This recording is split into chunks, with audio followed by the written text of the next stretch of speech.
This channel does not promote any violent, harmful, or illegal activities. All content provided by this channel is meant for an educational purpose only. Top quality और consistent performance के लिए सिर्फ silver pump नाम याद रखना।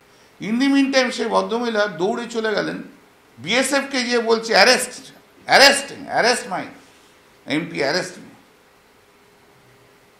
ভাই আমি 40 বছর রাজনীতি করছি, কংগ্রেস সিপিএম বিজেপির বিরুদ্ধে লড়ে এসেছি আমি। আপনারা দেখছেন কিভাবে আমি পার্লামেন্টে লড়ি। আমি শুধু আদানি আর মোদির বিরুদ্ধে লড়ি না, আমি সবাইকার বিরুদ্ধে লড়ি। সেই মহিলার আর কোনো ইস্যু নেই মহিলা এমপির, একটি আদানি আর একটা নরেন্দ্র মোদী। অন্য বিজেপির কোনো নেতাকে চ্যালেঞ্জ করে না, পশ্চিমবাংলার কোনো নেতা সম্বন্ধে কিছু বলে না। তা আমাকে তো সেটা দেখলে হবে না। আমি এখন ন্যাচারালি তারপরে আই ওয়াজ এক্সাইটেড। আপনারা ভিডিওতে দেখেছেন, আমাকে বলছে অ্যারেস্ট করো। আর এরা কারা? যাদের জীবনে কোনোদিন কোনো কন্ট্রিবিউশন নেই সিপিএম এর রাজনীতিতে। 2009-এর পর এসছে। কেউ তো একজন কংগ্রেসের কোনো মহিলা এমপি তো কংগ্রেসের কোনো এক বড় নেতার বান্ধবী বলে রাজনীতিতে ঢুকে গেছিল জেলাতে। এদের সব ব্যাকগ্রাউন্ড এখানে। তো ন্যাচারালি আই ওয়াজ অ্যানয়েড। ভাই আমি কেন এটা মানবো? আমি আমার মতো একজন লোককে বলছে জেলে ঢোকাও। দেয়ার ওয়াজ এ হট এক্সচেঞ্জ অফ ওয়ার্ডস। বলেছে অশালীন শব্দ ব্যবহার, এটা মিথ্যে কথা সম্পূর্ণ।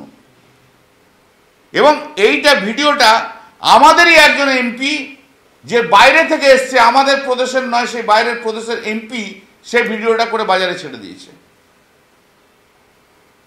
এবং এর ব্যাকগ্রাউন্ড একটা রয়েছে। ঠিক তার আগের দিন কীর্তি আজাদ কয়েকজন মহিলা এমপি এবং 2-4 জন মেল এমপি একটা চিঠিতে সিগনেচার নিয়েছিল। সিগনেচারটা নেওয়ার পর সিগনেচারটা বলেছিল চিঠিতে অ্যাড্রেস টু দি স্পিকার। সেইখানে লিখেছিল যে চিত্তরঞ্জন সন্দেশ একটা দোকান আছে না চিত্তরঞ্জন পার্কে, তার একটা কাউন্টার পার্লামেন্টের ক্যান্টিনে খোলাও। যে মুহূর্তে আমি জানতে পেরেছি সঙ্গে সঙ্গে আমি বিরোধিতা করেছি, না এটা হতে পারে না। পার্টি না অন্য কথা, পার্টির উইদাউট কনসেন্ট কে দোকান খুলবে এটা কি করে হয়? আর আমরা তৃণমূল কংগ্রেস প্রাইভেট ব্যবসাতে কখনো আমরা ইন্টারেস্টেড নই। তখন সে আমাকে বলে না এটা তো আমাদের প্রাইভেট ম্যাটার। আমরা no, it is not a private matter. MP হয়ে এসে জিতে এসছো তৃণমূলের পার্টির সিম্বলে, এখানে সিগনেচার কালেকশন করছো এমপিদের। ইট is not a private matter. চিঠি জমা দিতে পারেনি। ন্যাচারালি রাগ তো আমার উপর জন্মেইছে। কে জানে কোথায় কার কি কথাবার্তা হয়েছিল, জানি না। সে একজন এমপি করেছেন, আমার পিছনে যারা ছিল তাদের মধ্যে একজন, দেখে নিও তোমরা। এবং এই যে মহিলা এমপি গত কিছুদিন আগে আমাকে ছোট লোক বলেছে ইন দি পার্লামেন্ট ইটসেলফ।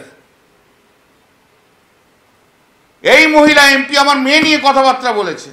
এই মহিলা এমপিকে সবসময় সে যত টাইম চাইবে সেই টাইম দিতে হবে।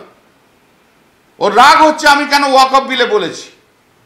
ভাই তুমি যদি কোনো একটা বিল বলতে যে সামান্য কোনো বিল, আমি নাম বলবো না, না আইডেন্টিফাই হয়ে যাবে, তাতে যদি তুমি 18 মিনিট নাও, তা ওয়াকআপ বিল বলতে যে আমি 35 মিনিট নেব না? তুমি ইন্টারেস্টেড না হতে পারো, ভারতবর্ষে অনেকে ইন্টারেস্টেড আমি ওয়াকআপ বিলে কি বলি সেটা শোনার জন্য ইন্টারেস্টেড। আমি তো সাধারণ মানুষের কথা বলি, তুমি তো শুধু এক শিল্পপতির হয়ে আরেক শিল্পপতিকে অ্যাটাক করো।